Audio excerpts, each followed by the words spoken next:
Dear participants, thank you very much for joining this this program, webinar on nanotechnology for business development in medicinal and aromatic plants, which is again, nanotechnology is one of the cutting edge technology which is being applied to all the disciplines, including medicinal and aromatic plants. With me to discuss on this topic, Dr. Satyajit Roy, my panelist, who is the Director, ICAR, Directorate of Medicinal and Aromatic Plants Research, Anand. With me also Dr. N. Vigneshwaran, Principal Scientist, ICAR, Central Institute for Research on Cotton Technology, Mumbai, who will be talking on nanotechnology for business development in medicinal and aromatic plants. And also with me, Dr. Deepa Patel, Research Associate at Medihub Technology Business Incubator, who will be highlighting the importance of the role of Medihub Technology Business Incubator in supporting you in developing the businesses in the field of medicinal and aromatic plants. The program will be for 2 hours. So the plan will be starting the program with the introduction of my director. Let me introduce my director, Dr. Satyajit Roy, who is heading the ICAR Directorate of Medicinal and Aromatic Plants, who is the host for this event. And he is the renowned pathologist, plant pathologist, working on different aspects of plant pathology in potato and other crops. And now he is currently heading this institution, and he has been instrumental in many initiatives, including Medihub Technology Business Incubator, which we are able to reach to you people with this support of all these initiations. So I welcome Dr. Satyajit Roy to this program. I also welcome Dr. Vigneshwaran, who is the Principal Scientist at ICAR CIRCOT Mumbai, to this program. And I also welcome Dr. Deepa Patel, Research Associate, to this program. The main objective of this program is to help accelerate startups in the field of medicinal and aromatic plants, and also accelerate some of the programs which are already ventured. Some of the companies might have already started, and they might be having certain problems which we need to solve, and we need to help them to build the business. So this is the main purpose, and ultimately we will be sharing the link. If anybody needs incubation support, we will be happy to receive you, and we will see your prospects and other things in that application. So with this brief introduction, now I invite Dr. Satyajit Roy to give an overview of ICAR DMAPR and business opportunities in medicinal and aromatic plants. Over to you, sir. So thank you very much, Dr. Reddy. And thank you very much, all the participants, and especially Dr. Vigneshwaran. So it's a warm welcome to you, and we are really fortunate to have you. With your enriched, this talk will enrich. But to be very frank, though I'm a plant pathologist, I've been working with mostly the traditional plant pathology for a long time. But these are the very new emerging fields, and now it has taken a shape. This nanotechnology definitely, and especially in applications, in medicine as well in agriculture, in human medicine, and various other areas also. But it is a very important field. And I offer my due apologies that I don't know. I don't know about the field, but since I am here, I have to speak something. So I'll be telling some overview, whatever it is, regarding today's webinar on nanotechnology for business development in medicinal and aromatic plants. So as already Dr. Reddy has talked about, the very objective is to accelerate startups in MAPs, medicinal and aromatic plants. Now with this background, so what the background that we have, that medicinal plants play vital role in ensuring the primary health care of human being despite progress in modern medical and pharmaceutical industry. Apart from health benefits, these group of plants offer livelihood security to large group of farmers in the country. They have contributed immensely by producing diverse range of plant-based intermediary compounds and value-added downstream products used in several applications: drug formulation, food flavoring, perfumery, culinary, toiletry, health products, food supplements, cosmetics, incense, and other anthropogenic, anthropogenic applications and animal care products. MAPs crop have proven importance as immunity booster under COVID-19 pandemic. Some of the recommended medicinal herbs for immunity booster includes ashwagandha, giloy that we known as tinospora, then tulsi is very common, all of you may be knowing, mulati, long pepper, ginger, and turmeric. So ginger and turmeric, they are the last ones, they are the spices, they come under the spices, though they have a very significant medicinal properties. Over the years, there has been tremendous growing interest in traditional system of medicines, mainly because of advantages that their natural products, non-narcotic, have minimum side effects, easily accessible at affordable prices, and also due to inadequacy of conventional medicines in treatment of modern incurable diseases such as cancer, HIV, AIDS, rheumatic arthritis, others, and even COVID-19. Now, if we go back down the memory lane in respect of DMR's journey, our director's journey. So, this research on medicinal aromatic plants, it made its this foothold as NRC, as AICRP on medicinal aromatic plants during 1976. Then NRC was founded. It was NRC in the year 1992, and finally its directorate level in the year 2008. Now the vision as envisaged, it was health for all, wellness for all, and health for all, to ever increasing population through ensuring quality raw drug production and supply. Now, as regards entrepreneurial needs, hub-based industry is growing in the country. As a result, there is an increased demand for medicinal and aromatic plants. ICAR DMPR is involved in the development of innovative technologies such as high-yielding varieties and quality planting material. Waste to wealth technologies, innovative formulation for healthcare, standard operating SOPs, and extraction technologies in MAPs. Some of them have been patented and likely to be granted patents. Large number of such technologies are needed to be scaled up for socio-economic development of the country. So, am I audible, participants? Yes, sir. Yes, sir. Okay, fine. Now, operating environment, this MediHub TBI technology business incubation was commissioned in the year 2020. It is just it has taken birth and it has started moving. It is not very old.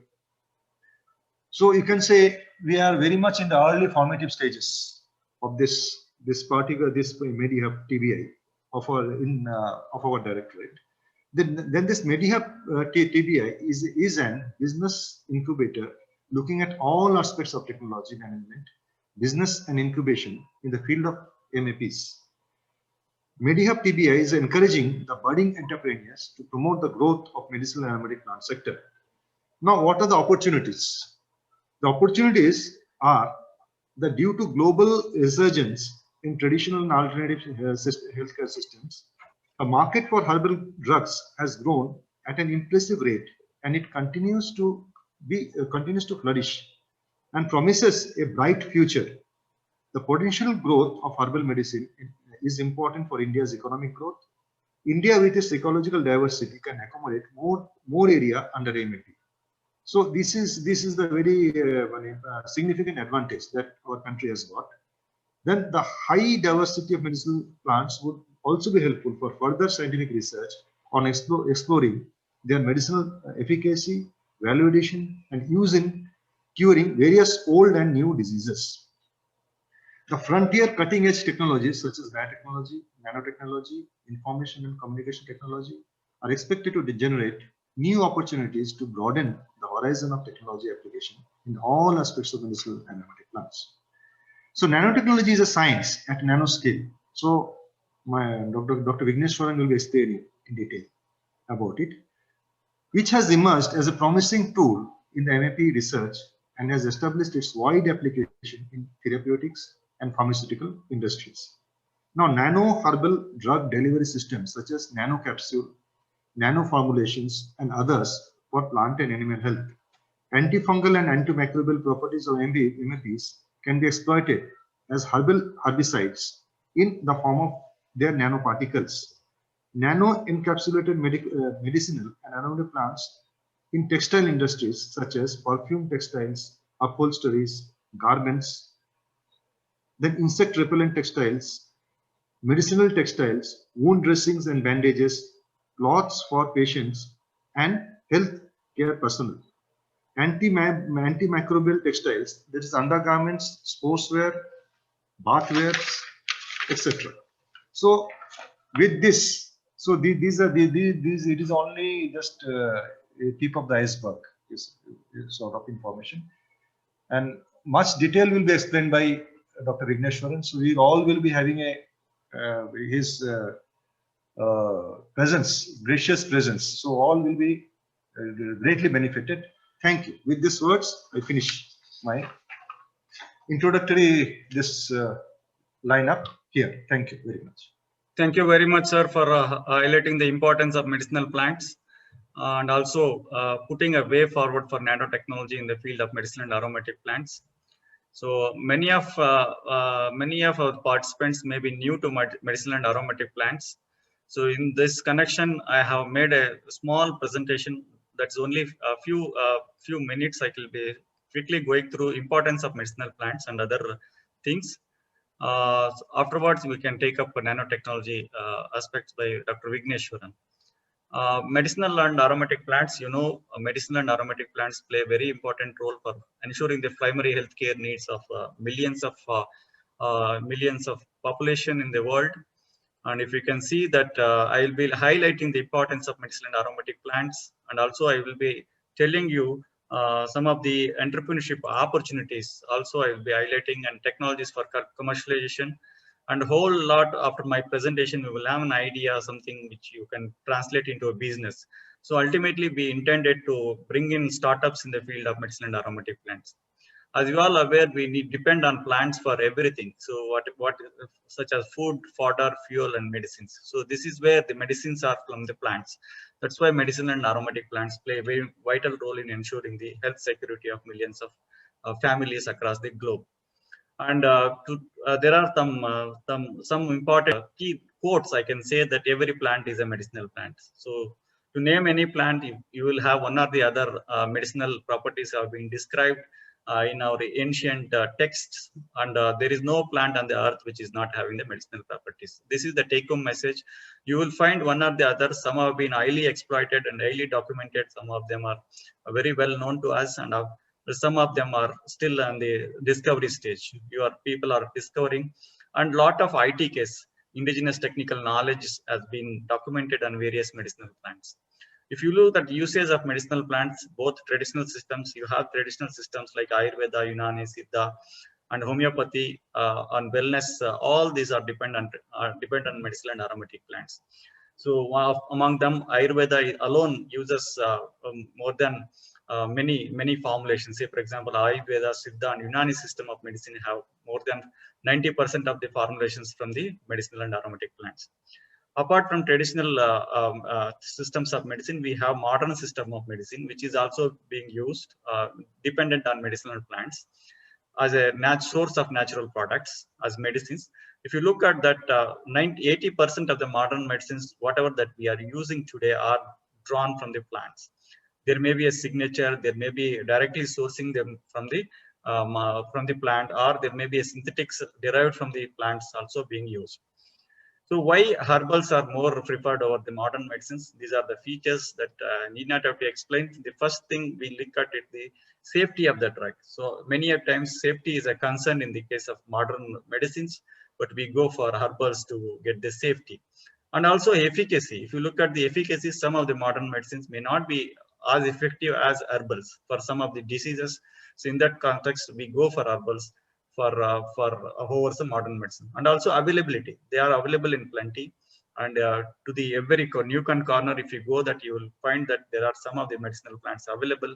And we know that a lot of IT case with that, and we also use, and their accessibility is also most important. It is accessible to every community.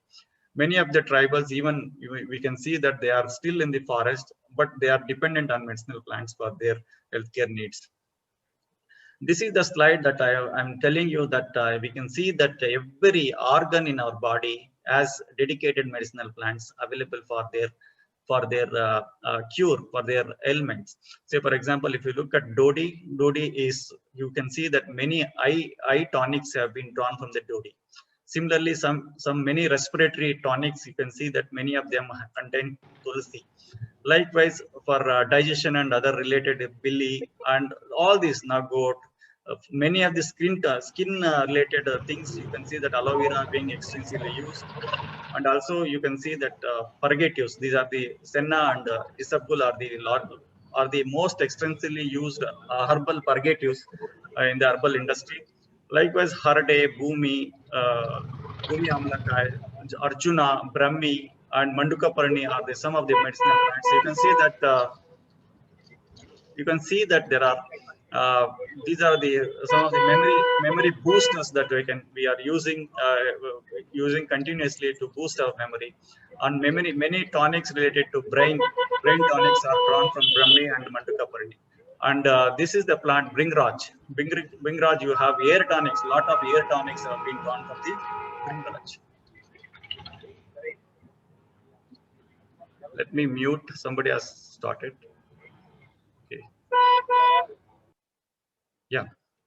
So what I mean to say is that every organ in our of ours has one or the other medicinal plant associated with their ailments. If you look at the say, for example, I can give you diabetics. These are the plants which have been extensively used to cure diabetes, like Madhunashini. This is called Gymnema sylvestris, Jambu, Jamphal, and Mamejo, Arjuna, Sadabahar, and Stevia. These are some of the examples that I'm sharing you for your knowledge. And why these medicinal properties to these medicinal plants? So medicinal properties are due to secondary metabolites produced in the plants. They may be alkaloids, steroids, terpenes, and quinones. Likewise, the list goes on. There are many secondary metabolites are produced in the plant which are responsible for medicinal properties. These are some of the secondary metabolites that I can say: withanolides in ashwagandha, senosides in senna, andrographolides in kalmec. Likewise, the list plants. Every plant has their own secondary metabolites produced, and they are very specific to that species. And similarly, aromatic properties, you can see that aromatic properties are due to presence of secondary metabolites presence in the essential oils. You get the essential oils rich in eugenol, chavicol, citral, or geraniol. These are some of the main compounds. These are the list of active molecules present in the aromatic plants, like lemongrass. These are all the components like geraniol acetate, geraniol, mycerinum. List goes on. Likewise, palmarosa, tulsi, basil, patchouli, the patchoulol, citronella. You have citronella, and geraniol. These are the compounds which are responsible for the aroma compounds present in the plants. And the sources of medicinal and aromatic plants, if you that 80% of the medicinal plants are collected, which is again a very dangerous situation. We need to grow. We need to avoid this, and we need to go for bringing them into cultivation. So 20% of the medicinal plants are cultivated. There are certain species, almost 140 species, are prioritized for cultivation. These are some of the cultivated plants. You can see that isabgol takes the large chunk, followed by senna and also safed musli, giloy, gugal, ashwagandha, aloe vera, and you can see kalmec, asatavar. So these are all some of the aromatic plants which are being extensively cultivated, like lemongrass, palmarosa, patchouli, basil, and tulsi, and mentha. And if you look at the cultivation area in India, so around 6.33 lakh hectare, which is being major chunk is being present at Rajasthan, which is followed by Uttar Pradesh and Madhya Pradesh. If you look at the production of medicinal and aromatic plants in India, it's about 10 lakh tons of produce have been produced, and major chunk is again from the Madhya Pradesh, which is about 44%, which is followed by Rajasthan and Tamil Nadu. So majority of them, some of the medicinal plants are also of export importance. So if you look at the export per se, medicinal plants like Isabgol caters large percent of export, especially Isabgol Ask, which is being exported to other countries, and it is India's pride crop, and it is being exported to different countries by producing in India, and India is the only country, I can say, monopoly to this country, followed by Senna, which is again largely exported, around 27% of the medicinal plants export, followed by Galangal, Basil, and others. Coming to this one, you might be having a lot of ideas for business, but you may not be having these kind of things like proof of concept, business plan, finance, mentoring, and facilities. So you might be thinking of starting anything, but you have all these things in mind, which is affecting your business. So what are all the entrepreneurship opportunities that are available in medicinal plants? If you look at that, I have classified them into cultivation related, post-harvest management, value addition, marketing, and ICTs. If you look at the medicinal plant cultivation as such, providing the good quality planting material is the major chunk. Absolutely, there are no institutions which are providing the good quality planting material and seeds to the farmers for cultivation. So, like in high value vegetable crops, we have a lot of companies who provide the quality seed material for production, but unfortunately, we don't have anybody who is going to supply this material in respect of medicinal and aromatic plants. Likewise, crop nutrition, you have opportunities in mechanization, hydroponics, contract farming, precision farming, high-tech horticulture, micropropagation, water management, soil management, inputs, extension management, organic cultivation. Again, an important market orientation for MAP produce. Now everybody wants organic medicinal and aromatic plants. If you can produce the organic medicinal plants, you can get premium price than the normal cultivation. Certification, and nobody is there to certify the products, whether how much is the quality and other things. And quality assurance, these are all some of the entrepreneurship opportunities which I am highlighting in respect of medicinal and aromatic plants. If you look at the post-harvest management, mechanization of certain post-harvest technology operations will play a very important role in ensuring providing the business opportunities. You have, say, for example, drying related, lot of mechanization is possible. How to dry, whether it can be dried in electric dryer or solar dryer or sun drying, all these things you can have. Packing, grading, sorting, fresh herbs, also essential oils and raw drugs also play important role in ensuring the entrepreneurship, some of the post-harvest management opportunities for enterprise development. If you look at the value addition of medicinal plants, some of the high value compounds, see, for example, high value compounds in the sense that withanolide rich extracts, withanolide compounds, so or betaferin compounds, some of the high value compounds also play a very important role, which you can extract from the plant and will have a lot of business potential in the field of medicinal and aromatic plants. Likewise, you have enriched extracts. You can also make extracts and sell to the other customers who are producing the products. You can make formulations. For making the formulation, you can associate with some of the doctors, Ayurvedic doctors or Ayurvedic physicians who can help you in formulating certain drugs. Powders also, a lot of demand is there. Health drinks, chocolates, cosmetics also possible. Botanicals, I can say that botanicals for management of pests and insects, and nanotechnology in this regard is highly relevant. We can make certain value added products. In vitro production of certain certain products also possible. Flavors, nutraceuticals, dietary supplements are some of the high value compounds, value added compounds in medicinal plants for enterprise development. If you look at the marketing per se, you can go for trading, hoarding also possible, and networking, export, and transportation. All these are not existing. The system is not existing in case of medicinal and aromatic plants. But in other crops, there are some of the places where you can find this kind of information, or infrastructure is available, or businesses are going on other crops. If you look at the ICTs, you have a lot of applications in management of knowledge management related to medicinal plants. Certain apps can be developed where it can be provided right information to the farmers or any stakeholders who are involved in the medicinal and aromatic plants sectors. Sensors, especially for detection of quality, Again, the quality detection is a major issue in the medicinal and aromatic plants. You can develop certain sensors. Likewise, Internet of Thinking, artificial intelligence, remote sensing, blockchain, and drone technologies play a very important role, which can take the farmers to the consumer directly without any person in between who is involved in the trade of medicinal and aromatic plants. Similarly, yeah, there is support from our institution, that is MediHub Technology Business Certificate. We help you to incubate your ideas. So once you incubate your ideas, we will be creating a platform to assess and correct your this one proof of concept, and we will facilitate you in getting the requisite fund, and we can also share the facilities for your primary production, because all things happen all things need certain kind of investment, which is very difficult, and sometimes you may fail also, but we ask you to refine, and we have the requisite facilities and experts available to guide you in this one, in the process of incubation process, to develop your business, convert your idea into business. So incubation can be our technologies, it can be our technologies. We have a list of technologies available, so which on request we will be sending to all, and you can look into it. And if you have any business opportunities which can be scaled up by yourself, you can do it and come forward to us. We will help you in this one, and it can be your idea in the field of medicine and aromatic. These are all some of the technologies like ICR DMAPR technologies for incubation, like high yielding varieties in some of the crop plants like Isabgol.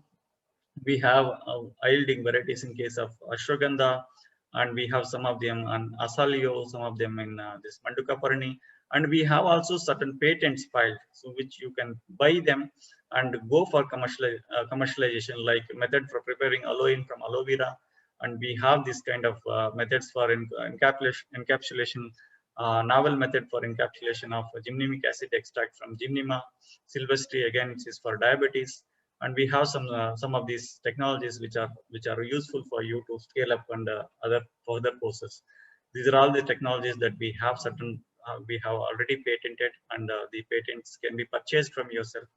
So finally, to end my talk, there are a lot of opportunities available for business development in case of medicinal plants.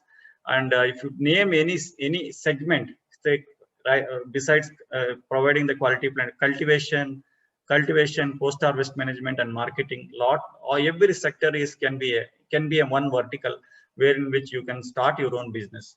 So finally, I would like to thank ICR DMAPR, ICR National Agriculture Innovation Fund for giving this fund for creating the MediHub Technology Business Incubator. I thank Indian Council of Agriculture Research and MediHub Technology for the whole opportunities. If you have any queries and anything to be asked, or if you want to join for our incubation program, kindly write to us, and we will be we'll be sharing our details in this regard. So with this, I stop my presentation. Thank you very much for patience listening. Now we'll proceed with the next program, that is presentation of Dr. N. Vigneshwaran on nanotechnology for business development in medicinal and aromatic plants. I take this opportunity to welcome Dr. N. Vigneshwaran, who is the principal scientist at ICR Central Institute for Research on Cotton Technology, which is located in Mumbai, Maharashtra. Let me introduce Dr. Vigneshwaran. He finished his doctorate at IIT Delhi in 2005 in the field of molecular biology towards fabrication of fiber optic based biosensors. He initiated the microbial synthesis of nanomaterials at CIRCOT Mumbai in 2004 and developed protocols for production of nano silver, nano zinc oxide, and nanocellulose and their applications in cotton textiles. In 2007, he received Young Scientist Award from Association of Microbiologists of India. In 2014, he received Nasi Scopus Young Scientist Award in the field in agriculture. In 2019, he received ICRA's Asia Young Scientist Innovation in 2019. And in 2019, the technology that he has developed, nano zinc fertilizer production technology, was commercialized to Rashtriya Chemicals and Fertilizer Limited, Mumbai. So with this brief introduction, now I invite Dr. Vigneshwaran for his lecture on the nanotechnology for business development in medicinal and aromatic plants.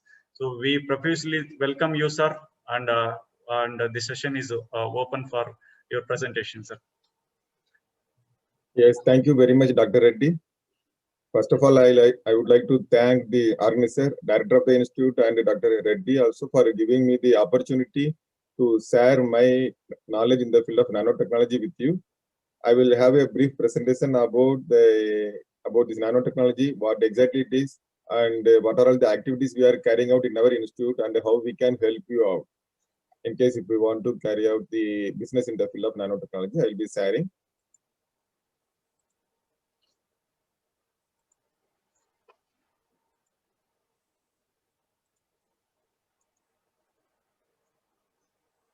Yes, sir, it is visible, sir. Yes, this is visible, right? Yes, sir. Okay, thank you. So, good afternoon again. Now, the topic of my presentation will be like a nanotechnology for business development in case of medicinal and aromatic plant. And myself, Dr. N. Vigneshwaran, working in the SIPCAT Institute located at Mumbai. So, this is the photograph of our institute. It is located at Matunga in Mumbai, in center of this Mumbai. So, in this institute, we focus mainly on cotton. Once the cotton fiber is harvested from the field, afterwards we are taking the cotton fiber for its cleaning, ginning, spinning, weaving, knitting, and its processing. After that waste utilization, waste cotton, how we can utilize in various fields. So all these type of activities we are carrying out at our institute. And particularly, my research group is working in the field of nanotechnology. So this nanotechnology, we are working in this institute for the past 2 decades, 20 years we are working in the field. So I will be sharing our type of experience with you, and I will try to help you out. You can always approach us also or through Dr. Reddy for any type of help in business which is related to this nanotechnology and the cotton. So my content of presentation will be like what exactly is nanotechnology and what are all the opportunities, business related opportunities you can find in the field of nanotechnology, and how it is applied in your area like medicine and aromatic plants, how we can implement these ideas, because we focus generally on cotton and its related aspect, but some of the things you can try to focus or try to apply in all other field also. So if you're thinking about this nanotechnology, it is mostly about the size of this material. Any size of this material, if the material size is reduced to this nanoscale level, so then we are calling them as nanomaterials. And here we are just comparing this naturally available material on the top side and this bottom side. These are all this man-made material of different scale dimensions. This region, what we are focusing is in between, somewhere to 1 to 100 nanometer scale. So what are all those materials available in that region? We are trying to focus on that. So if you are going by this definition of ISO, what exactly this nanotechnology, it indicates the understanding and manipulating this material in its nanometer range. Approximately the size is given as 1 to 100 of nanometer, but in some case like these polymers and in case of those macro molecules, the size can be slightly higher also, but this is the standard acceptable size range. So this nanotechnology, it not only deals with the understanding of those materials, but we will be having its capacity to manipulate those material in that scale range. So, and in case if any of this material is converted into its nano form, what will be the advantage? Most of the time, we will be aware that if this material is if any of the material is converted into its nano form, the surface area increases exponentially. So, for example, here I am having a big cube. The cube is converted into very fine, smaller size cubes. So, in this case, this volume of this material remains constant. Okay, in case of this reactant and in case of its product, the amount of this material is constant, but the surface area exposed to the air, it gets increased since it is converted into smaller size particle. The number of the phases that is exposed to the air, it keeps increasing. So same thing it happens if any of the material in its bulk dimension, if the size gets reduced. So in this case, if the length of those cube get reduced, and that case number of the particle it increases exponentially.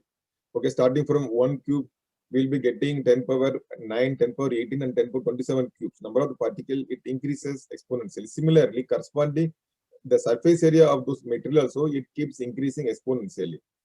So with the help of same amount of this material, we are getting more number of particles and very high surface area. This will be helpful in case of the catalysis and in case of composite where we want to have a better surface interaction. In that case, this property, that increase in surface area due to this nanoparticle conversion is very much important. So here the same thing is plotted. In case of x-axis, it shows the dimension. Once the dimension get reduced, you can see there is an exponential increase in the surface area to volume ratio. So this increase in this volume ratio is very much helpful for most of the applications what we are going to discuss. So surface area is about one of its property. We are having various other property. That again, second attribute is about the surface plasma resonance. Okay, for example, if you are talking about the gold or the silver, if those metal particles are converted into its nano form, at that time its color gets changed. So here what you are observing is the gold particle. If the gold particle, if it is bigger in size, it will be always yellow colored material, everybody will be aware. But once it is going to its dimension of nano, it will be having various colors, starting from orange, violet, blue, green, and all various color will come. In that size range between 1 to 100 nano, if the particle size is varied, so it will be having different colors. So these colors could be achieved due to the property called as the surface plasma resonance. So the surface plasma resonance is explained here when the cloud of electron on the particle oscillate with the light wavelength. So that time it will be absorbing particular wavelength, give out to some other wavelength. So this nanoparticle of different size will be having different color. So this is a typical type of property which is observed only in case of metallic particle like silver, gold, platinum, and copper. And here in this case, whatever shown is the like gold, silver, and the copper, it will be having different size based on, it will be having different color based on the size and the shape also. If it is spherical shape or if it is type of pyramid shape, so it will be having different color. So the surface property is also again influencing its optical characteristics. And third property is about what is called as quantum confinement effect. This quantum confinement effect property of nano, it comes only in case of metal oxide particles. Okay, metal oxide like zinc oxide or cadmium selenide, or in case of magnesium oxide. So this metal oxide particle, also called as the semiconductor, it will be having particular amount of its band gap. The band gap can be fine-tuned with the help of the size. Okay, so in this case, whatever the diagram shown is about the cadmium selenide nanoparticle. So we can synthesize cadmium selenide particle with different size ranges. Okay, for example, we can have 2 nanometer, 3, 4, 5, 6, 7, up to 8 nanometer. So if the particle size is varied over here, that time its fluorescence also it gets altered drastically. So this fluorescence of the material is due to the band gap of those material. Okay, whenever those band gap it gets altered. So what is band gap? Band gap is the gap between the valence band and its conduction band. Once the particle size decreases, the band gap increases. So according to that, the fluorescence property also it gets changed. So of this type of modification will be having very good application in case of photocatalysis. Okay, photocatalysis and self-cleaning fabric, what we are calling in case of cotton applications, we can synthesize this type of material, then it can be applied to the cotton fabric. So if any tea stain or any of those dirt is falling on our shirts, it get oxidized due to the presence of metal oxide nanoparticle. So the particle, that fabric gets cleaned of its own. Okay, that is called as the again self-cleaning property.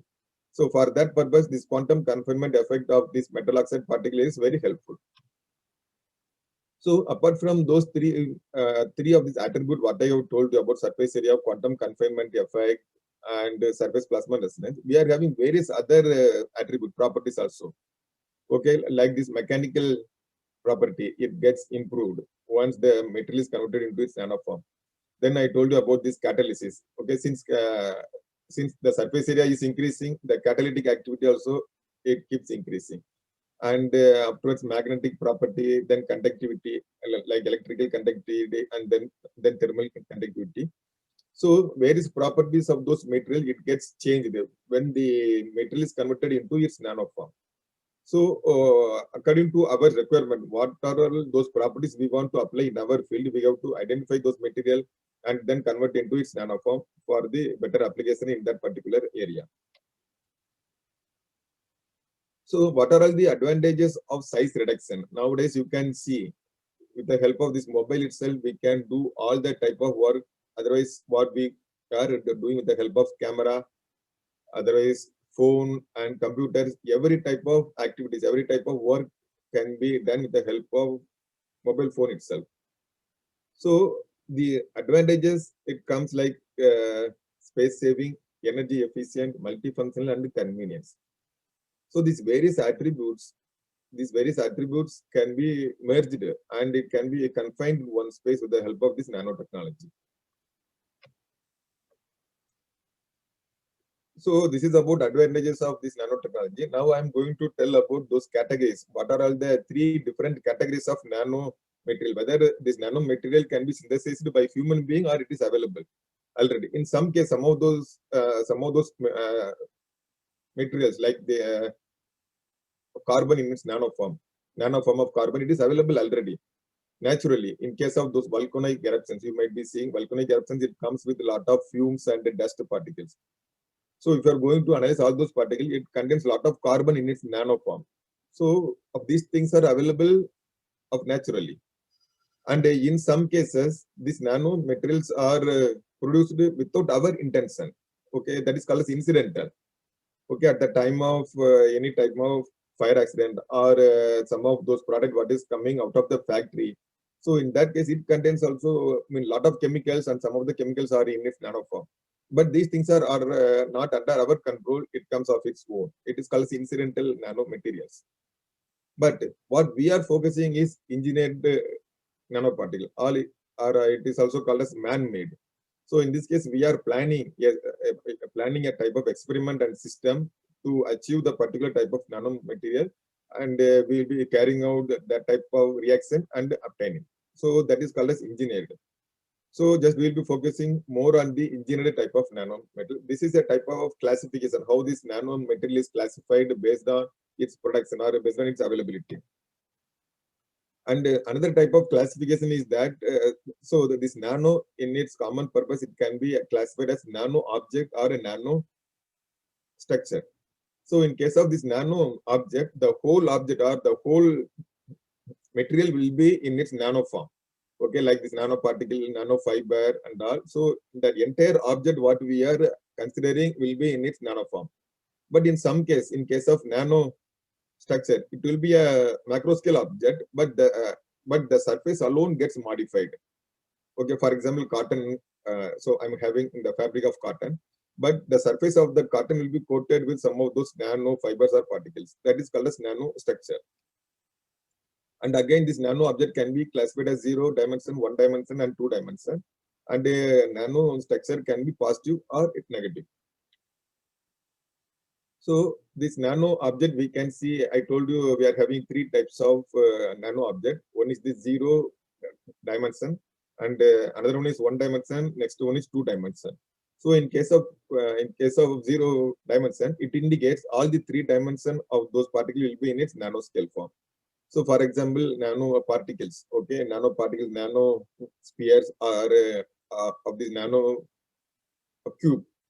So in this case, all of the 3 of the dimensions, like x direction, y direction, z direction, all 3 directions will be in its nanometer scale. And in case of 1D, it contains nanotubes and nano rods.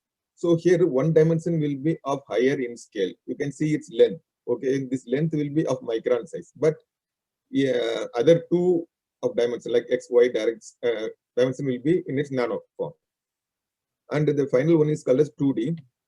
So 2D is also called as thin film. So in case of thin film, only one of these dimension will be in its nanometer scale. All then two other dimension will be of any scales. Okay. And another category I told you about nano structures. So in this case, it can be of positive nanostructure or it can be of negative nanostructure. Otherwise, in some case, zeolite. Okay, so these are all the various type of the classification according to the structures of nano. And another type of classification, how this nano can be classified based on its composition of materials. Okay, for example, we can say them that one of its group is called as metals. I told you this metal alone will be having the again surface plasmon resonance like gold, silver, platinum, and copper. Or apart from that, any of these metals can be converted into its nanoform. Each and everything will be having its own characteristic for its application. And then second category is called as metal oxides. Metal oxides also called as the semiconductors. So in this case, once this nano is formed, it will be having different band gap. So we can use for diversified applications in case of transistors and all, like zinc oxide, titanium, magnesium oxide, silicon dioxide. So these various metal oxides will be grouped under this category. And then the third classification is the type of ceramics like zirconia, alumina, and ceria. These type of materials are generally applied or generally useful in case of composite application. And fourth one is a type of polymers. Okay, polymers including cellulose, starch. It can be of synthetic polymer or it can be of natural polymers. Okay, so cellulose, starch, lignin, these are all type of natural polymers. But PBA, polyethylene, and PP, these are all the synthetic polymers. So this polymer also we can be converted into its nanoform for a particular defined applications. And the final one is the type of carbon. So in this case, in this classification, carbon is kept separate because it contains a lot of different type of nanoforms. Okay, like C60, CNT, graphene, diamond dioxide, so many things are there. I will tell you something about that also. Okay, because compared to all other type of this metal, carbon is having its own importance because it's having very wide differentiation in its characteristics. So these two are the allotropes already available. Okay, one is the carbon is the form of diamond, and another one is of graphite. Okay, diamond we know its application. After graphite is used in case of pencil, lead, and various other things. But in its nano form, it can be converted into its graphene. So in this graphite, if single layer it gets peeled out, then it will be forming graphene. Okay, so this graphene is a single layer of graphite. So in this case, its property is different entirely when compared to its graphite form. And similarly, if this graphene film gets rolled up, it will be forming nanotubes. Okay, and here you can see the same form of those graphene. If it gets rolled up, it can form single-walled carbon nanotube, or it can be of multi-walled carbon nanotube. So according to its arrangement, okay, same type of layer only, but it gets arranged in some other configuration, so it forms nanotubes. And then another type is, this is called as diamondoids.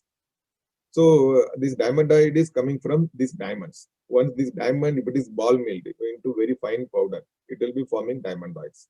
And then another one is it's called as C60, or it is also called as buckyballs. So in this graphene, if it get rolled up in two dimensions, it will be form a type of a ball. This arrangement of atom is quite similar to the football. It is also called as a buckyball.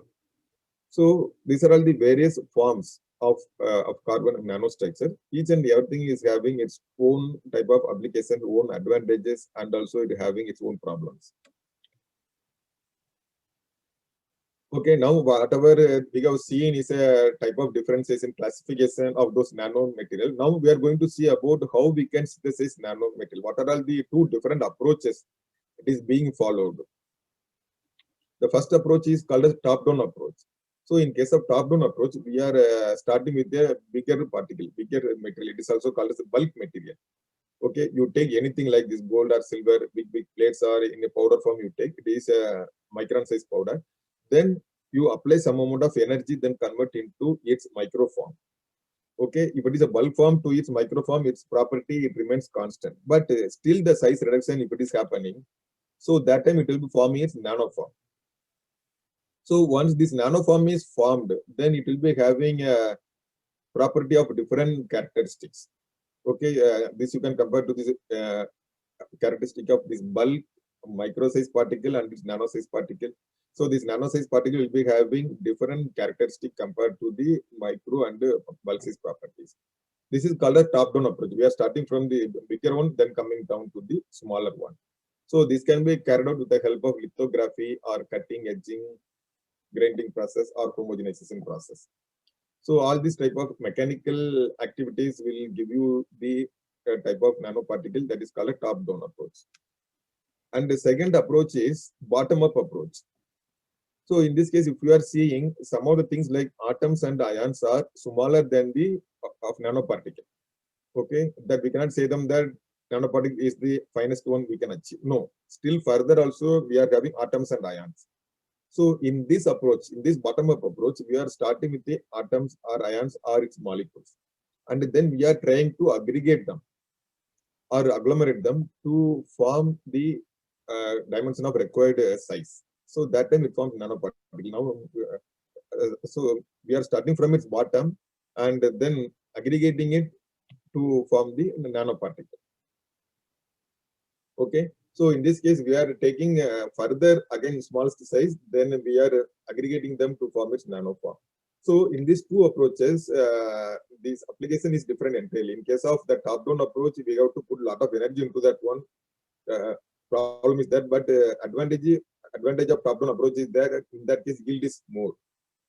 But in case of this bottom-up approach, amount of energy it required is less, but the yield is also quite less over here.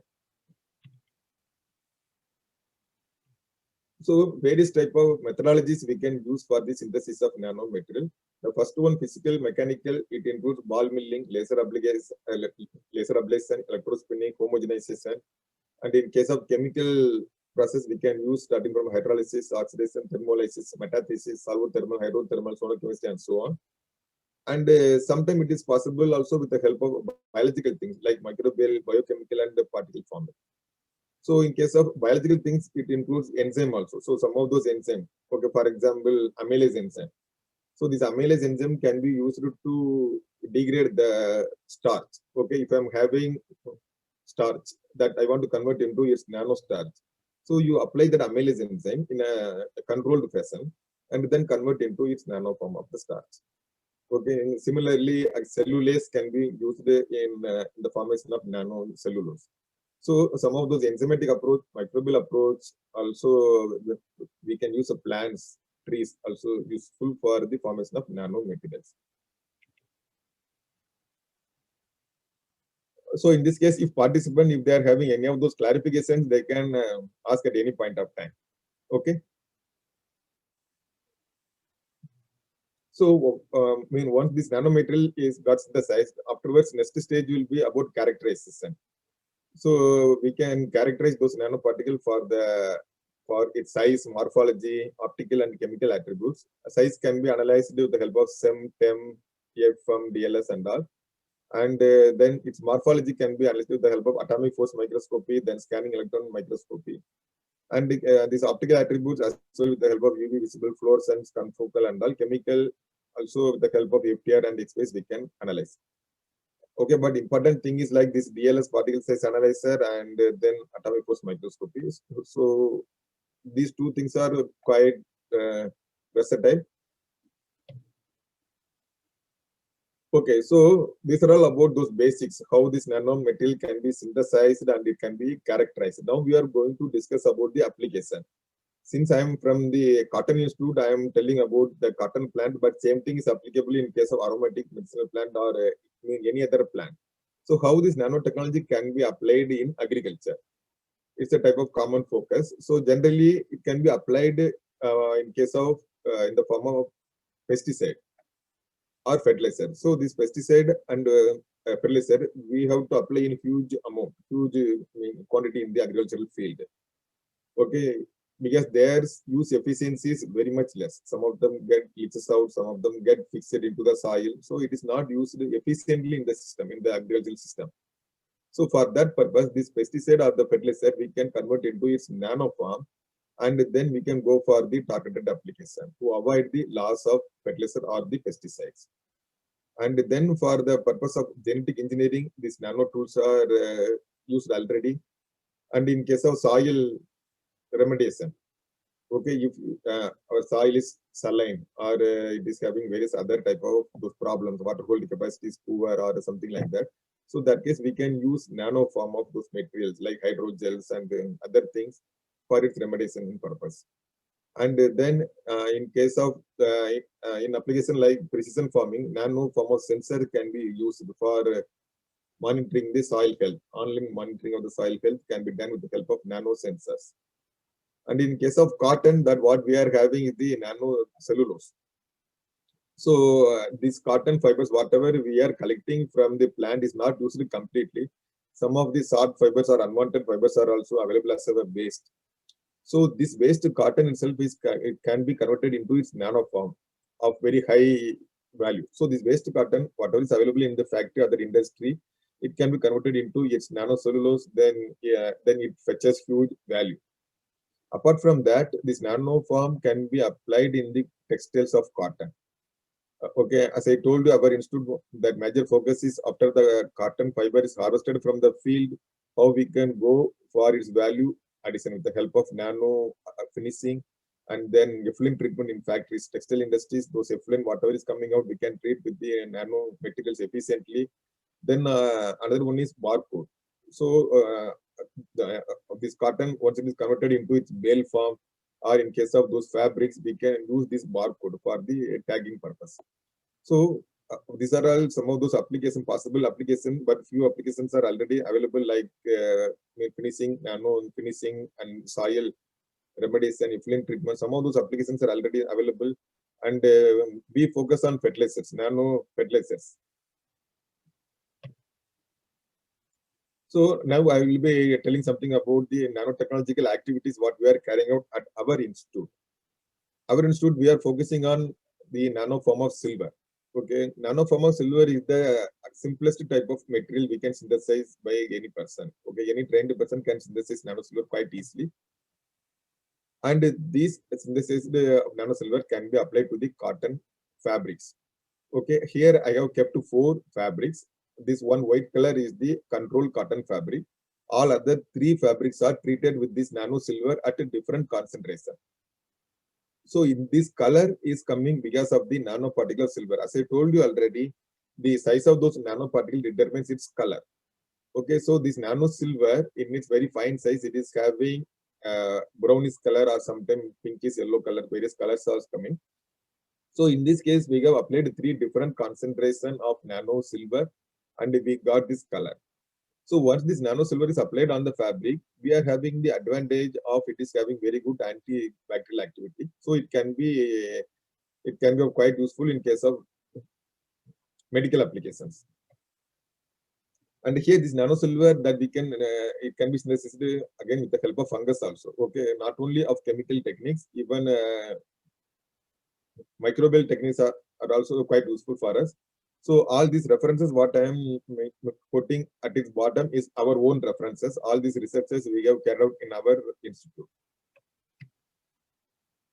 And even in some case, some of those waste, this is called as mushroom spent waste. This mushroom spent waste also, if it is treated with silver, it will be forming its nano silver.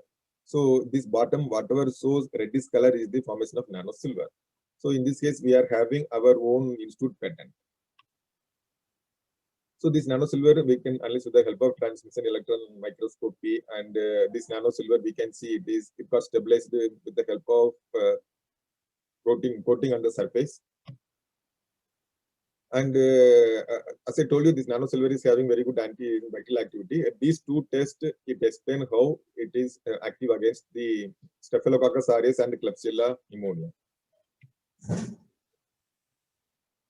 And another one type of particle what we are just working is the nano form of silica. So this nano form of silica is helpful to create the type of lotus effect. So this is called as lotus effect. If you are observing the surface of this lotus leaf, those water droplet will be very good. It got separated and it rolls out easily. Okay, it will not stick with the leaves because of the waxy surface layer and some type of nano structures on the surface. So in our institute also, just we are trying to replicate the same type of coating in the cotton fabric. So if the cotton fabric is coating with some type of nanoparticle which is hydrophobic, so that case the cotton becomes super hydrophobic. So at that time on the cotton fabric, if anything got spilled out, like the tea stains or something, if it is again spilling on the cotton fabric, it will not stick to that, it get rolled out very easily. Okay, so in ours, we are synthesizing the nanoparticle of silica and it is coated with the type of hydrophobic material and then it is applied on the cotton fabric. So here we can see the silica deposited on the surface of the cotton. And another important type of nano material what we are synthesizing is the nanoparticles of zinc oxide. So zinc oxide is a type of metal oxide particles. And here, this is the scanning electron microscopy of a cotton fabric. Okay, and this cotton fabric, you can see the fibers of cotton and it is converted into its yarn form. Then it got woven. So this is the woven fabric of cotton and controlled fabric. And if it is treated with this nano form of zinc oxide, you can see that images like this. Here you can see lot of zinc oxide of nanoparticles are deposited on the surface of the cotton fibers. So, why we are applying zinc oxide on the cotton fabric and how it is helpful?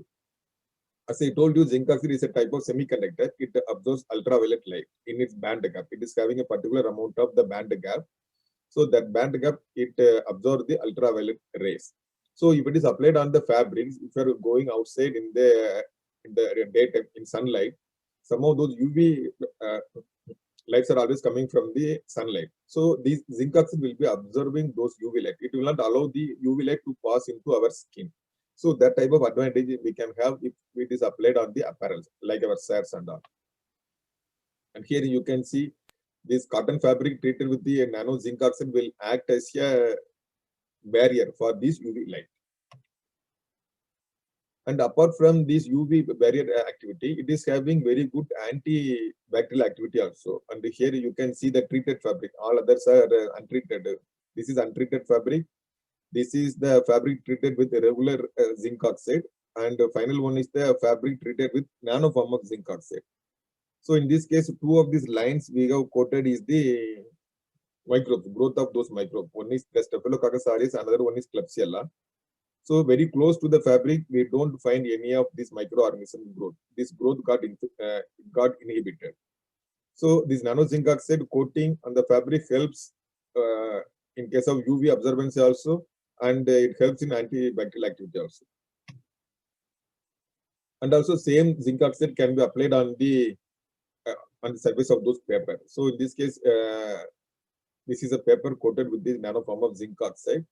And here you can see antifungal activity. So this antifungal activity is required in case of books and other type of documents. Okay, if those book is stored for some 20-30 years, at that time it gets yellowing.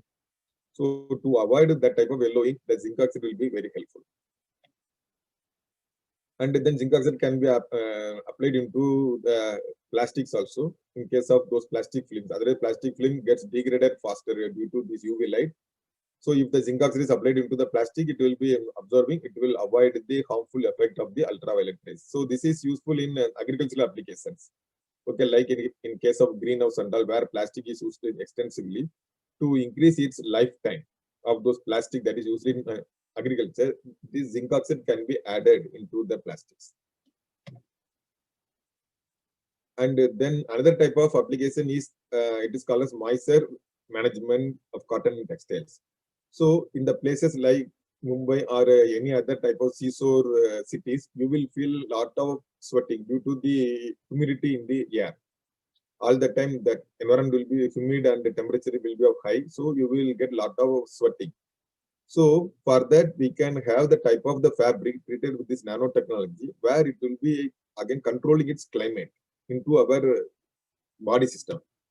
So for that purpose, this is the type of schematic representation of the fabric, cotton fabric in its cross section. It is coated with the discontinuous hydrophobic layer coating. And this fabric will be having better moisture management compared to the untreated fabric. So this type of fabric also just we are carrying out in our lab. This is the scanning electron microscopy of untreated fabric yarn, how it looks like. And the same thing, this one is the treated fabric. So treated fabric, you can see the type of nano form of the hydrophobic material coated on the surface. And another type of material what we are again working is nano cellulose. So again, cotton is produced in a huge amount in our country, and most of the things are taken for apparels and textile applications. But few of those waste cotton, whatever it comes out, that value is very low. So those waste cotton we are converting into nano cellulose, and this nano cellulose is fetching huge price in the market. And here, if you are seeing the fiber of the cotton, how the structure looks like, this is the cotton and its cross section, how it looks like, then microfiber of cotton, then its nanoform. So this cotton fiber can be converted into its nanoform by the with the help of homogenization, or with the help of enzyme also it can be done, or with the help of axial hydrolysis also it can be done. Okay, so this is how the cotton fibers looks like, and once it is converted into its nanocellulose form, it looks like this. It will be looking like a type of suspension or a thick white milky liquid. It looks like it is in its nano form. And here these two images are typical atomic force microscopic images. So these atomic force microscopic images gives you the type of 3D image in compared to the 2D image of SEM and TEM. So here you can study its properties very nicely compared to other images. And here this nanocellulose technology, we have optimized it in our own institute and we have patented it. So in this case, apart from the cotton, we can take any of the biomass, agro biomass, which contains good amount of cellulose. Okay, any of the plant forms, okay, plant stocks, any plant stocks or any of the type of cellulosic biomass, bagasse, okay, anything we can take, we can go for the purification. We can remove the amount of lignin, hemicellulose, pectin in that one, then try to get the pure cellulose. This pure cellulose we have to subject to the pre-treatment, like microbial, enzymatic, and chemical or this mechanical pre-treatment. And then it can be subjected to the searing action of homogenization or chemical hydrolysis. So any of these processes we can do so that we can obtain the nanocellulose. And in this case, the circuit intervention is in case of those pre-treatment. Okay, this pre-treatment is very much essential so that we can achieve the reduction in energy consumption. Okay, so this is our process protocol, what we have optimized in our lab and we have patented it also. This will be helpful for conversion of any of the cellulosic biomass into its nanocellulose form. So this nanocellulose can be used as a filler in starch film. Since the plastic films are banned, many people are going for the starch film, other PLA film, various type of biopolymer films. But the problem we are facing in starch film is the strength, poor strength. So this nanocellulose can be added as the filler into the starch film so that it improves the strength, it reduces its permeability also. So it can be used for the food packaging. So some of those patent lists what we are having for this nanocellulose. So with the help of those technology established at CIRCAT, we have established the India's first pilot plant. Okay, this capacity is around 10 kg per day. This is nanocellulose pilot plant. This pilot plant was established in the year 2015. Okay, 2015, this pilot plant was opened at the hands of Padma Vibhushan Dr. R.A. Maselkar. So this is the internal photograph of this pilot plant. So in this pilot plant, apart from cotton, we can use any of the cellulosic biomass. We can go for its purification, pre-treatment, then treatment to form the nanocellulose. This nanocellulose can be in the form of again suspension, or it can be again freeze-dried to convert into its powder form. So this is about nanocellulose. Recently, we are starting to work on this nano lignin, because if you are starting with any of those biomass, we are converting. We are taking all those lignin, that cellulose, but so much of lignin is available. So what we can do with that lignin? So this lignin also nowadays we are trying to convert into its nanoform. This is the atomic force microscopic image of those nanoform of lignin, but this application is not that fine-tuned. And another type of a process, it is called as electro spinning. So this electro spinning technique is very much applicable for the formation of nano fiber. Okay, so in case of electro spinning, okay, we can form very good forms of nanofiber. Here you can see the cellulose acetate nanofiber of different dimensions. So based on our requirement, this type of nanofiber will be very much helpful for the filtration and face mask and various type of the filtration activities. It will be very good to have the nanofibers formed. So this is the type of this electrospinning system what we are having. And here very high voltage is applied over here. Okay, very high voltage, and then polymer solution is a type of collector where this polymer whatever it contains, cellulose acetate or whatever it may be, it can be converted into its nano form, and this nanofiber gets coating over here, and then it can be peeled off for our own application. And here also, this is a type of coarse yarn, nano yarn. Okay, this is having very good application in medical application in switches and all. So in this case, the center one what we are having is the synthetic fiber. Okay, nylon yarn. This is coated with cellulose acetate nanofibers. Okay, so this is the nanocellulose. This is the nanofiber coated synthetic yarn. This is this can be used as the switches in case of medical applications. And then another type of interesting application is that it's a combination of lignocellulose. Okay, in our earlier cases, we have separated the cellulose and we have separated this lignin. We have formed this nanocellulose and this nanolignin for different applications. But later on, we thought that why to separate it out, we can use acetate. So in that case, lignocellulose in its powder form or in its in its microfibrillated form, it can be used as a filler in composites. So those composites can replace the plastic sealing trays. You see, these days the plastic sealing trays are used widely in India also. Okay, again, since it is easy for handling and so much of those plastic trays are in use, but the problem comes due to its pollution. Okay, so what to do? Whether we can go for the type of replacement. So in that case, we have fabricated a type of trays. So these type of trays are these lignocellulose impregnated trays. In this case, coir, okay, coconut fiber and some amount of cotton stalks. These cotton stalks and cotton and coconut fiber, okay, they were just processed, and then with the help of less amount of the polymer, it can be converted into the trays. So these nursery trays, we are having a trial over there at one of our sister institute located at Pune.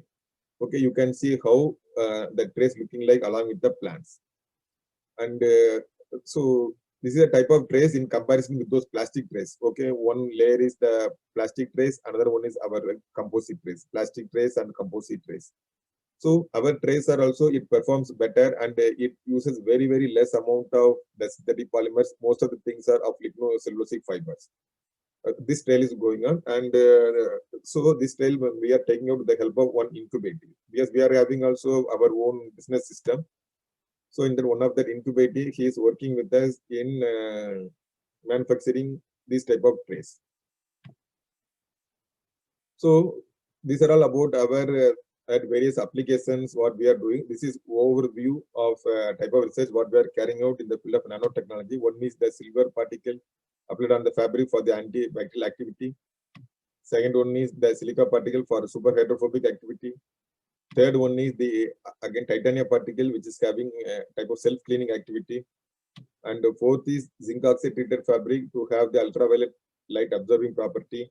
And in case of nanocellulose, can be used along with that starch film for that packaging applications. And in case of titanium, can be used in effluent treatment also, since it is having photocatalysis. And after that, latest one, what we are focusing is copper particle. So that's copper particle, nanoparticle is having very good antifungal activity. So this process is underway in our lab. So for this nanotechnology, this is quite old now, but so much of standards are available from ISO, ASTM and all. So, but at the time of handling, we have to be very careful according to the standard. What are all those precautions we have to take, that we have to take care. Because what happens if you are going to apply this nano in the agriculture, it can escape from our system. It can go to the atmosphere, or it can go to the water, or it can go to the soil. So then it will get mixed with the entire chain in our environment. So we have to be also careful about the type of material we are applying, about the quantum of material that is it get released into the system environment. So till now, 3 of the technologies we have commercialized already. One is the nano zinc fertilizers. Okay, this technology is commercialized to the RCF. I think RCF, most of you will be aware that Rastic Chemicals and Fertilizers, we have commercialized this technology last year. And the second one, I told you about that nursery trays, but we are having one more technology also for the formation of panels. So in that case, we use banana fiber instead of coconut fiber. We use banana fiber composite panels. Okay, and this technology is commercialized also. And another one, since we are having our own type of pilot plant in our institute, so these nanocellulose we ourselves are again selling to various industries. So this is our team of scientists, technicians, and staff at Mumbai Institute. So I thank organizers for giving me such a wonderful opportunity. So if any of the participants is having any type of queries, I am here to answer. So thank you very much, sir, for highlighting the importance of what is nanotechnology. First thing, so many of our participants may not be knowing about the whole concept of nanotechnology, and you have touched the important aspects and its applications in the field of cottons.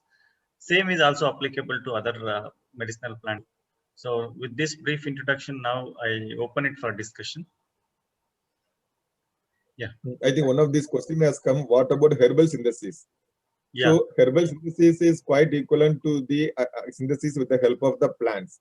So you can take any of the plant extract. Those plant extract contains a lot of reducing agent, lot of chemicals are there.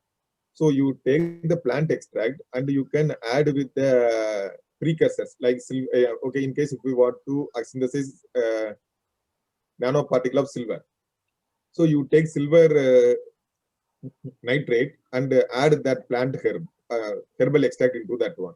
So that time what happens, some of those reducing compound in that extract, it will be reducing ionic form of silver and it gets converted into its nano form of silver. So then it gets so afterwards we can separate it out.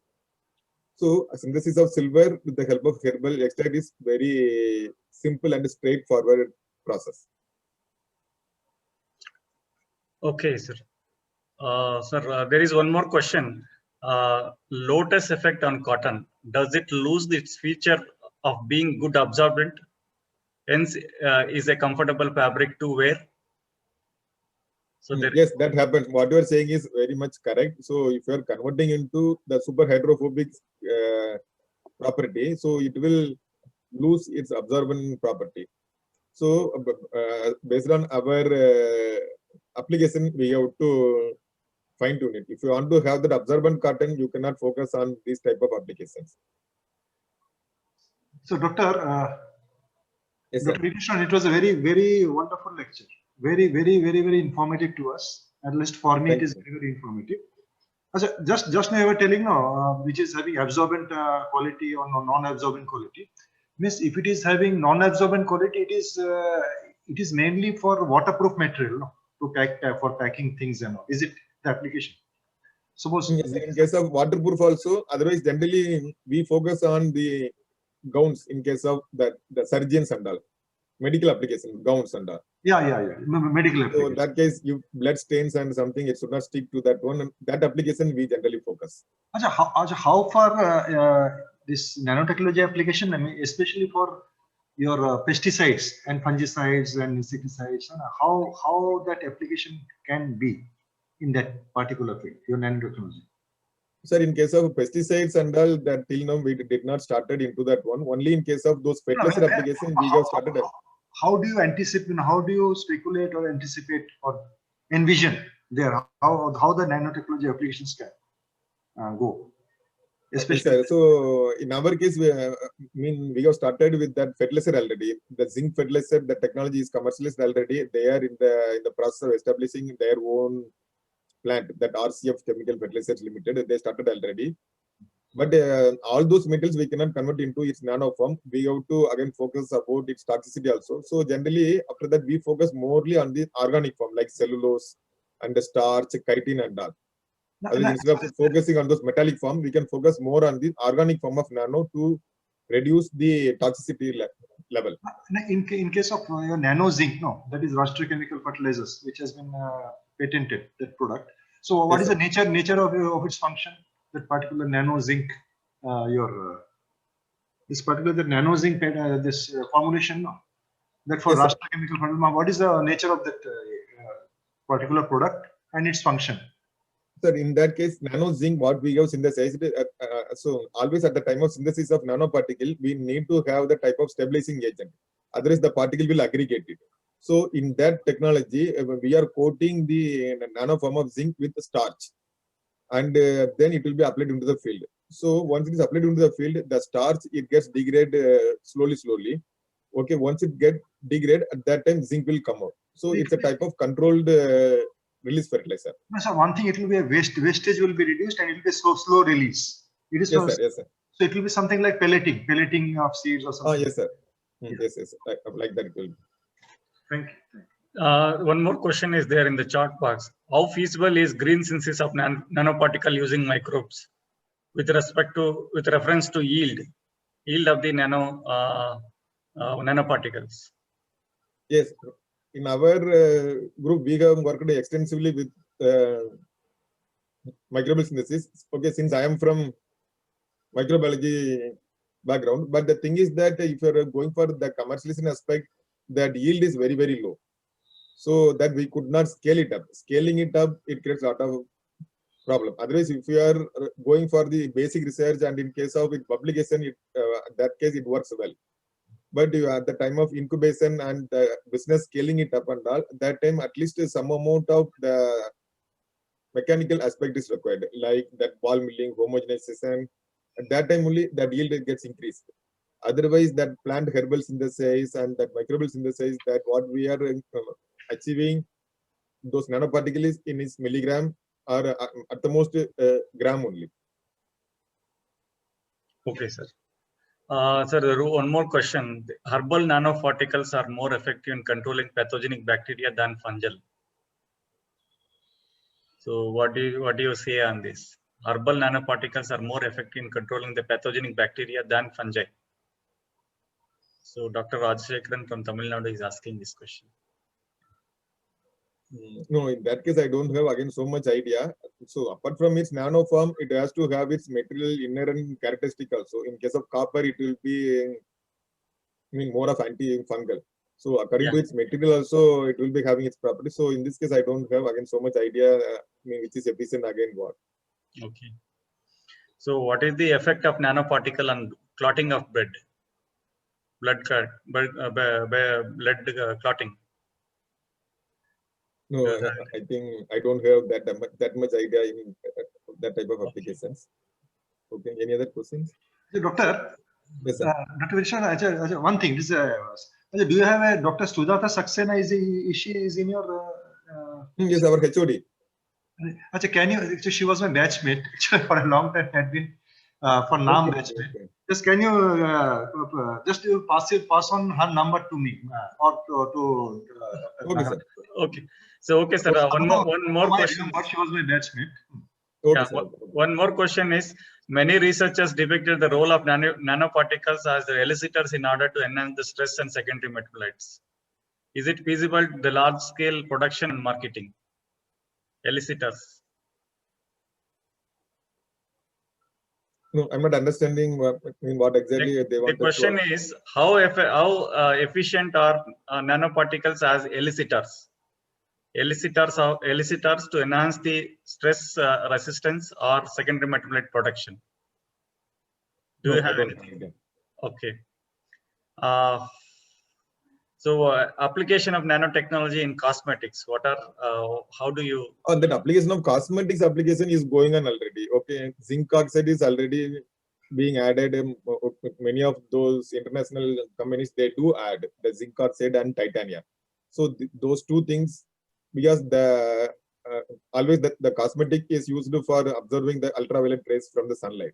Okay, if the sun cream is applied on our skin, it has to absorb of those UV light.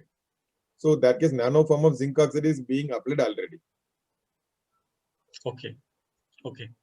So again from Rajashekaran, he is asking that my studies reveal that mushroom also equally good in green synthesis of silver and zinc oxide and titanium oxide. So do you agree with this? Yes. It happens. Okay, it happens. Most of those plant extract, leaf extract, waste things, it can synthesize. But only thing is that we will be facing problem at the time of its purification. Mm-hmm. Okay, if we're adding herbal extract into the silver and all, okay, it forms nano form of silver. But afterwards, how we are going to separate it out after purifying it, and that yield will be also quite low. So these two issues always comes about purification and yield. So how commercial viability, what is the commercial viability of coconut fiber seed trays? Okay, this coconut fiber seed trays that is already commercialized, then he is now trying to establish his own plant. So in that case, we will not go down to this nano form. Okay, only we will be taking the coconut fiber, then fibrillate it. So final fiber will be of micron size only. Then it will be added with some of those matrix, then convert into the trays. That is again quite straightforward, simple technology. Okay, it's not up to nanotechnology, but micron size we can say.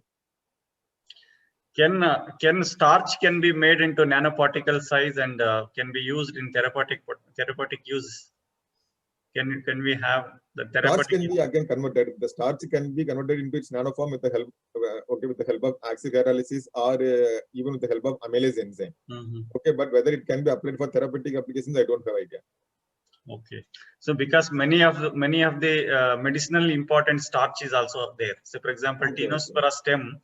Tinospora again, it is a very important medicinal plant. So which produces the starch. Tinospora starch is used as a medicinal value, has a medicinal value. So in this context, it can be converted into nanoparticle and can be used as a therapeutic potential. Anything. Yeah. Anyway, you have answered partly this question, so we can use. Okay. What is the cost of production and increase in the farming cost already concerned? So cost. Oh, can the cost of nanoparticle is justifiable? Nanofertilizer is justifiable and it's compared to its effectiveness. Do you think? Yes. Yeah. In case of in case of nano fertilizer of the zinc, that was validated by the company itself. Okay, they have taken the sample, they have done their field trials and all. So that amount increase is again justifiable. They have accepted also. So I have one question, sir. Can how the herbal industry will be benefited with the application of nanotechnology in the? So what kind of technology, what kind of applications that you envisage in the coming years to come in the herbal industry? Okay, so so again, some of those applications, okay, some of my colleagues working with that emulsification. So these aromatic oils and herbal things, instead of applying acetate, it can be converted into its emulsified form, and then it can be applied. And the emulsion also, it can be in its nano emulsion also to have it better efficacy. So again, some type of structural modification towards this nanotechnology, it can help to improve the efficacy. Okay. So especially in terms of nano capsules. So instead of taking entire bulk of this one, so we can make nano capsule and its delivery also. We can think of delivery because site-specific delivery is most important. Sometimes if it is entire body, it is being sweated. Sweated means it will going to have a toxic effect or side effects on the other organs. So in such cases, site-specific delivery may be possible. We can be. So some more questions are there. What are the steps I need to set up a nano tray by using agri products? So somebody is asking, Saranan is asking, he want to set up a nano tray. So using agri waste, I think agri products. So what are the steps that you need to undertake? Do you have anything on that one? We do have our own API Business Incubation Center. They can approach us. We can share with protocols and all. Quite simple way only. Okay, not very tough. that we can help them out. Okay. So then nanotechnology, its role in food product development and its efficiency. So what do you say on this one, Amit Saha? What is its role in food product development and its efficacy? So that one of our client, they took this nanocellulose, that those nanocellulose they trade with the ice cream as thickening agent. Okay. Okay, if the cellulose is converted into its nano form, it forms jelly substance, and the jelly substance, its viscosity is different quite, and cellulose as such, its fibrous content only. Okay, in case of food also, cellulose can act as a type of fibrous content, and the cellulose is without calories. So now that client is trying this nanocellulose as a additive with ice cream, so that it changes its texture and it reduces its calories, and it modifies its properties like viscous properties. Okay. That type of things we can always try explore. Sir, psyllium husk is again a natural fiber. Can it be converted into natural nanoparticle? Can nanoparticle be brought in, and can we Which apply material? psyllium husk? Isabgol, no? I stated, no? Okay, Isabgol husk. okay. It is a medicinal plant, which is again husk is the one which is being used for many preparations like bakery products and other. So its application, yeah, nanotechnology applications we can brought in psyllium, so that its application can be increased, because it is Okay, in case of those food product and in case of those medical product, what we will do, I mean, we will not use chemical process. We will use only the mechanical way. Okay. Like the homogenization, like grinding, that type of techniques we use and convert into its nanoform. Okay, so that there will not be any the type of toxic chemical attached to that one. So after that, it can be tried for their application usage. So, sir, psyllium husk is rich in hemicellulose. Can hemicellulose be converted into nano size, and what is the No, it cannot be converted into its particulated form, but it can be converted into fibrous form. Okay, nano fibrous form. It may have different efficacy. Okay. So anybody has any questions, please you can unmute and ask if you have anything. So I think most of the questions from the chart we have taken up. So yeah. So if no questions are there, then let me thank Dr. Vigneshwaran for elaborately presenting and highlighting the importance of nanotechnology in business development in case of medicinal and aromatic plants. Like MediHub Technology Business Incubator, they have their own CIRCAT incubator, technology business incubator. If you want to exploit use their technologies, you can visit their incubation center and get the technology licensed. So some of the patents can be licensed, can be scaled up for further business opportunities. So thank you very much, sir, for your patient presentation, very good presentation on nanotechnology.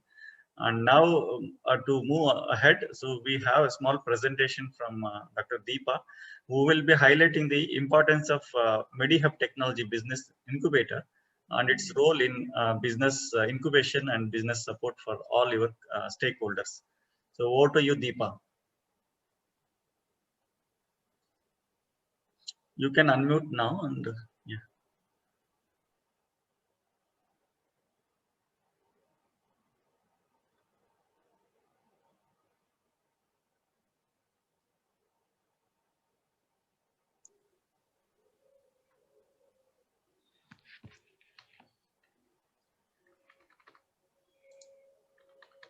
Okay, my screen is visible, sir? Yeah, continue. Okay, not taking much time, but the main question that whatever you have heard from sir, how to do the business of the same, that's what I'm going to guide you, right? So here my presentation flows in this fashion, that why medicinal and aromatic plant to choose for your business, why you need an incubation center to start with the business, and why you need MediHelp, why you need our support, or what in which way we can help you out for your business. Okay, now today after a pandemic, everybody knows that medicinal and aromatic plants have immense prospects, and around 80% of healthcare needs are being facilitated by herbal medicines, and the demand for medicinal plants is been growing day by day, and it has flourished like anything, even in national and international market, and it has a promising bright future. So this is the right time to tap this business opportunity, and to guide you with some of the segments where medicinal and aromatic plants can help you out. So the examples are income generation through herbal and aromatic plant cultivation, the ice cream and herbal milk zone, the herbal beverages, herbal chocolates. If you're having already and production plan and you want to scale up, so this is the other zone, other phase where you can think that you can include herbal and medicinal things to your existing products and can come out with the new product, and the new product development can be done in that fashion also. The herbal cosmetics, herbal nutraceuticals, baby products. Last but not the least, even the baby products, everybody is very much conscious about that. So coming to the business incubator pros and cons, I would like to say that a business incubation center always helps you with saving on rents, right? They handhold you like from idea to inception level. So you can use their space, their research and development labs. They can find fund for you. You learn and grow with them. You have a more focused and improved idea generation, and refiltration of idea can be done. Network and other setups in, as we have networked you today with Sidcot. So in that way, we can network you with the tailor-made institutes or the actual mentor wherever you need in your business. So incubation process goes like this, that it starts with an idea phase, then there are so many idea filtration, and you come out with the final idea, that feasible idea, and more profitable idea, more focused. Even the brainstorming is done, the advising committee gives you an advice on that, you refilter the same idea, the legal formalities are being guided by the incubation center, the licensing which are needed. You always stick to a timeline, and you are there good to go to the market. So in same fashion, we have a vision that we need to commercialize innovations and startups in medicinal and aromatic plants in best-in-class support system for entrepreneurs. Moreover, we have facility to handhold you, and to provide you all the requisite experts, to facilitate the innovations, to promote your idea, to develop your idea. We have also so many technologies which can be transferred to you, the patented technologies. So you can always use that also to come up with the business. And we also organize this kind of workshop, boot camps, and company management seminars and webinars in the domain of medicinal and aromatic plants. So wherever you need such kind of advice, we have a pool of scientists to guide you.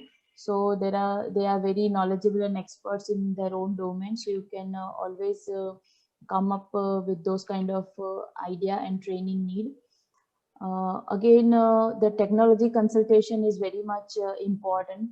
So we have MediHub TBI is always there to help you, to handhold you in all the technology consultations and legal aspects. The guidance related to registrations, licensing, incubation center can always help you. Again, business consultation, this is very much important, where you always locate your targets. You always keep focused on what is needed and how much it is feasible, the business idea, feasibility and viability of business idea is very much needed before you start. So the go-to-market strategies are built, the connections and the backward and forward linkages, market linkages are done, the mentoring and networking. As I said, that we have very knowledgeable scientists, and there is a chain of organizations in ICR, and every organization has their own domain to share with you. So we are here with our network to give you the business trainings, and if you incubate with us, you have all access with the mentors and experts. The infrastructure facilities, we are having research and development labs, the production facilities, plug and play office space, seminar halls, meeting rooms, everything is available to our incubating. And we also provide the assistance in preparation of business plan proposals to pitch the financial institutions, angel investor. We have good network of angel investor where we can introduce you to have funding for your business. And again, knowledge sharing is the key ingredient of any business incubator. So we are here to promote you, to build a good network of yours, and the knowledge sharing which you will have here is an unmatched experience, being in the market as alone and being handholded by incubation center. So the admission requirement to MediHub TBI is that first of all, I have floated the details in chat box. So you can take the link from there, and the application should have a novel idea. It should be related to medicinal and aromatic plants. The business proposal should be commercially feasible, and don't worry, we are here to help you. That if your idea need any kind of refiltering, then we'll be doing that. We'll be counseling on that. So any enterprise, any industry person, individual, research and development organization, association can be done. Any individual person can apply for that, and qualification and experience should be related. But again, the idea can be, the product development and everything. You will be given a good guidance from here. So don't worry on that issue. You should be free from legal aspects. That is very much important. And the process goes as follows: that first of all, the application which I have already given in the chat box, you need to fill up the application form. Internal screening would be done. Then shortlisting of your application, and we will be providing you the details. Once we shortlist your application, we'll be giving you that intimation through emails, and the committee assessment is done, the finance selections, and between that B2B meeting to understand your business idea as a whole, and then onboard as an incubator with us. So we will be promoting with you your business product or services, whatever it is, and we are there to handhold you.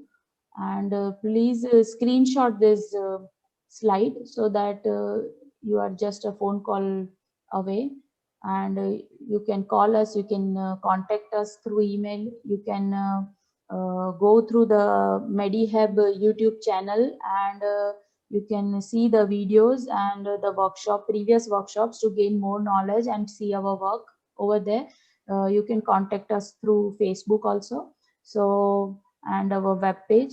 So please screenshot this image, and we are open for any query related to the business idea if you are having.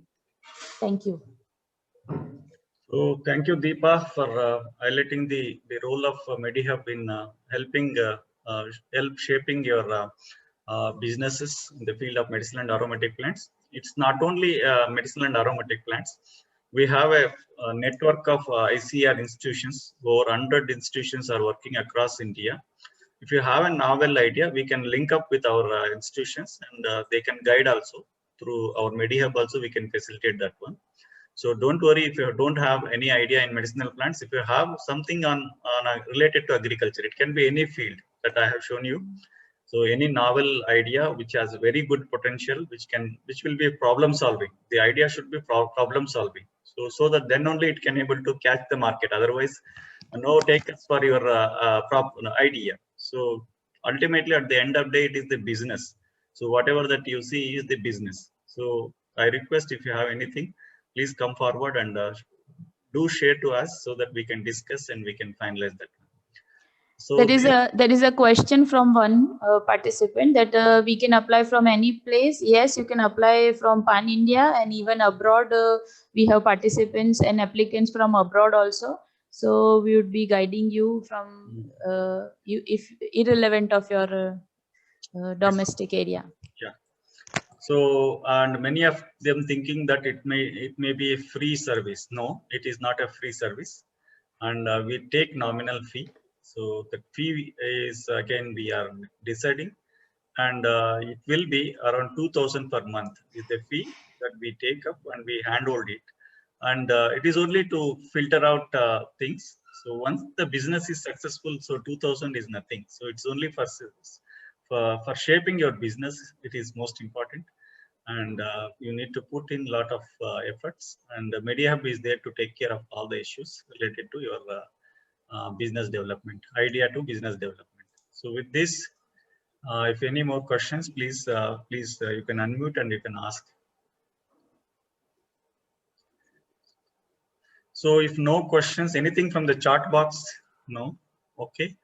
So Pan India, you can apply online. So there is an online application has been shared to you over a chat box. You can click that one, and it will take you to the Google form, and you can fill your details, basic details, as well as idea, so that we can get connected with your idea and work on your idea. So with this, I thank everybody. So for if no questions, so I thank. So let me. Thank you very much. And so with this, I close the session with a thank you to all my chairman, Dr. Satyajit Roy, who is kind enough to offer me the permission to organize this program in a short while. And I thank Dr. N. Vigneswaran for profusely for presenting the importance of nanotechnology. Even I was not aware of the many things, how nanotechnology is and it's going to work. And thank you very much. It has a lot of applications in the field of medicinal and aromatic plants, of course, in agriculture too. So you are actually made a significant dent by developing nano fertilizers. So nano fertilizers have been significantly taken forward, and so thank you for that excellent presentation. I thank also Dr. Deepa, who is presented very nicely the support that MediHub offers to the to establish the businesses or converting your ideas to business. So with this, I thank everybody for all the participants, everybody for their participation. So again, it is very interesting topic. So thank you very much. So with this, so I close the session. Thank you. Thank you, sir. Thank you very much, sir. Thank you very much. Yeah.